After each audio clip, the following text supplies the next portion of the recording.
Hi, I'm Debbie Harbeck, and I'm a certified life coach working with women in midlife and through the menopause transition. So each week, I'll be sharing the latest information, inspiration, and generate some momentum so you can move forward and feel more in control of your changing midlife body and your life. Let's go. Hi, and welcome to the Midlife Momentum Podcast. I'm so glad you've joined me today because today I'm talking about what to do when you feel like you don't have the support of your partner. So if you're in midlife, which chances are you are if you're listening to this podcast, maybe you've been with the same partner for years, for decades even, and you've established a way of being together, a sort of routine. And then all of a sudden, you want something to change. You want to change something about yourself. You want to exercise because you want to lose weight, or you want to eat healthier foods, or maybe you want to stop drinking, or maybe you want to go to bed earlier or get up earlier, or start a meditation practice, or maybe you even want to follow a dream or change careers or start a business. Whatever it is, and maybe it's all of the above, it may feel like your partner just doesn't get it, like they don't support you. Now, I've worked with dozens of clients, and a common barrier to getting these things done, to doing these things, is what they believe their spouse will think and what they believe is an unsupportive spouse. So I've also experienced this in my life. When I became a stay-at-home mom was one of them, when I trained for a marathon, and when I left my corporate job to start a business. All of these things at first, I didn't have that support. I didn't have that feeling that my spouse was happy, or for sure they weren't encouraging me. So it's tough because as human beings, we naturally want to be supported in what we choose to do, especially by those who are closest to us, like our partners. You want them to be supportive, to encourage you, and at least understand what you're doing and why. But sometimes this isn't the case. Sometimes you won't get that. And I've learned that just because something is super important to me and I'm really excited about it, it doesn't mean that it's important or exciting to my partner. In fact, I've learned that it can feel like a threat because they love and want me to stay as I am. And if you change, maybe you become a different person. Maybe you won't love them the same way or need them anymore like you do. And that can feel rough for them. So I know when I look at it from that angle, when I stand in their shoes, I can see much more clearly how to approach this situation. But it also means that I'm not going to get their support, and I need to accept that.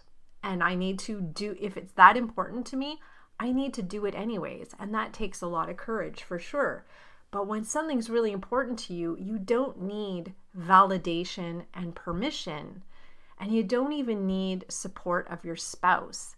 But you do need to communicate with them if you're going to live with them and if you want this relationship to work.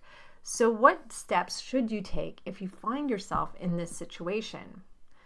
Well, the first thing, of course, is to talk to them. I mean, really have an open discussion with them. And you're not going to convince them, and you don't need to convince them. You're not asking, like I said, you're not asking for permission. You're just explaining what you're doing and why. And you're going to be open to their thoughts and feelings and opinions. So if it's about changing the way you eat and taking more time to exercise, tell them about your desire to get healthier and fitter and why it's important to you. Share your goals and the positive impact you believe it will have in your life. And then the next thing to do is listen to them. Listen to their concerns. Give them an opportunity to express their concerns and reservations. They may have fears or misunderstandings that need to be addressed. And it's important that when you explain what you're doing, you stop talking. You don't go on the defensive. And I know this is really hard for us. You just listen with compassion for their perspective. So from experience, I know that as badly as you want to make a change, your partner and those close to you, they may want you to stay exactly as you are. They don't want you to change. They want you to be there and available to them for sure. So you changing can feel like a threat to their way of living, which is probably routine and comfortable and familiar, right? Like it is for all of us. And because you want to change that, because whatever you do will probably change that, there's a lot of uncertainty about how that impacts them and who you will become. So it can be pretty scary for them. And it's important to see and listen to them through that lens. So compassion and understanding is definitely needed there. And then it's good to find out, can you do something together? Are they willing to do something with you? Maybe if it is you wanting to get more fit, are there activities or healthy habits that you can do together, like going for walks or cooking a healthy meal or exploring a brand new fitness activity? And be okay if for now there isn't any common ground. Maybe you won't find something you can do together. And maybe your partner is really just waiting to see, are you really serious about this? Maybe you've been down this road before. Maybe they've seen this and then you've turned back. So they may be really reluctant to join you at first. And that's okay. It doesn't mean you shouldn't move forward with your plans. And sometimes, and this is the third thing, is to lead by example, because sometimes the best way to inspire change in others is by leading through your actions. People will wait and watch. Commit to your health and fitness goals. Make them a priority in your life. Maybe your dedication and progress will motivate your partner to join you. So for years, I practiced yoga, and then I even became a yoga teacher, and my partner was not at all interested, didn't even want to talk about it. So until he started getting some nagging injuries from running, and he thought maybe some stretching, maybe yoga could help. So he came to me, and now he's been doing yoga for the past few years. But it was important I didn't nag him about it. I did it for myself, and eventually he did join in. But on the other spectrum, on the other end of things, I went vegetarian in 2012, stopped eating meat completely, and he's never joined me on that journey, and that's okay. But he did start being willing to cook meals that didn't have meat. So that was really supportive. Finally, it's important to find other sources of support. So if your partner isn't ready to support you, you have to find someone who will.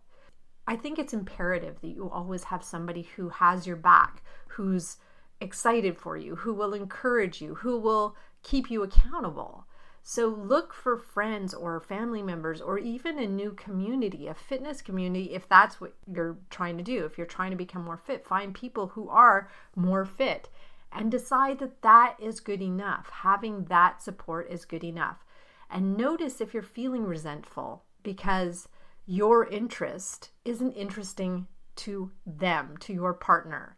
It can be tempting to go there. It can be tempting to feel resentful. And I've noticed myself go there a few times, and that can really derail you.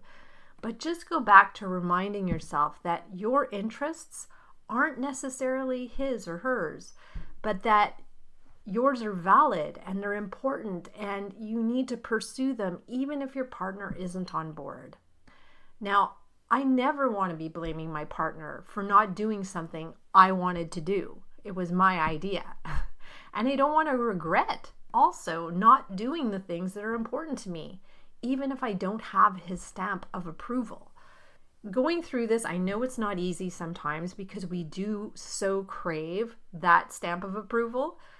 It's important at this time to be patient and persistent with yourself. So if you're used to putting your needs aside just so things will flow easy, so you don't have any conflicts. So if you're not used to putting yourself first, you have to be very patient with yourself, because it's nobody's fault but yours, right? It's up to you.